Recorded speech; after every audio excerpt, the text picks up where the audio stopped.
My name is Morgan St. James. I've co-authored memoirs for two very strong women who survived childhood abuse and sexual impropriety.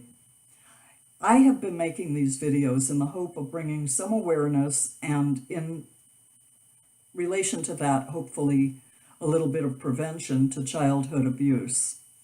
Today I'm going to read a little bit from No More Crying Angels that demonstrates that sometimes it's a trusted individual who is the person who turns out to be an abuser.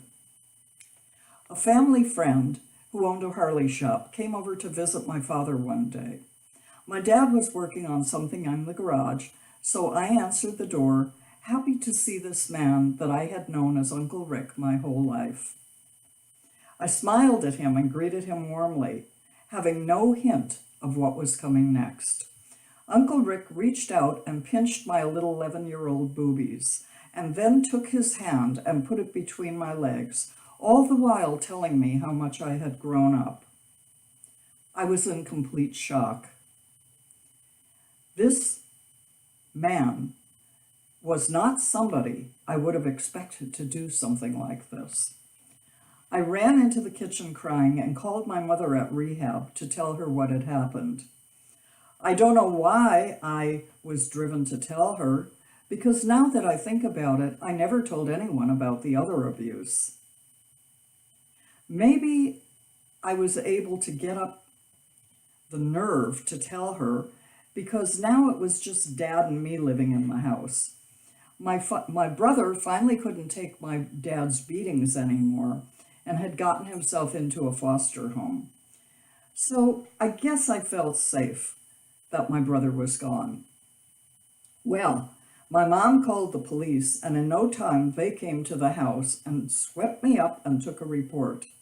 A restraining order was immediately put on Uncle Rick that turned out to be nothing more than a joke. Telling my mom what Uncle Rick did resulted in my first real beating from my father. And he let Uncle Rick come back to the house the very next day.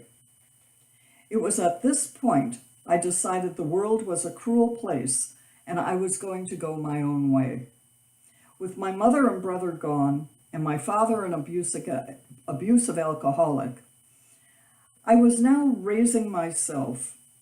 Still a preteen, I was literally on my own. That was when I started my first gang. It's heartbreaking for an 11-year-old child to have experienced that and had those thoughts, the loneliness, the desperation of being on their own and having to take care of themselves when they hadn't even reached their teenage years. Bella had endured abuse from the time she was 4 years old from her brother.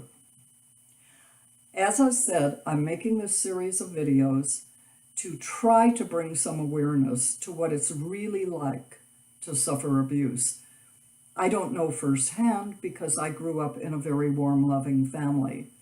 But as I worked with Bella on this book and on Cheryl Cuccio's Incest, Murder, and a Miracle, having lived in their heads for such a long time, I had a second-hand realization of what abuse is like.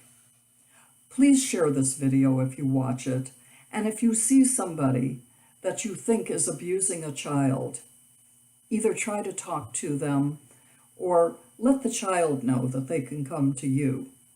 And there are many agencies now that will help children and adults who are abuse victims. Back then, not so much.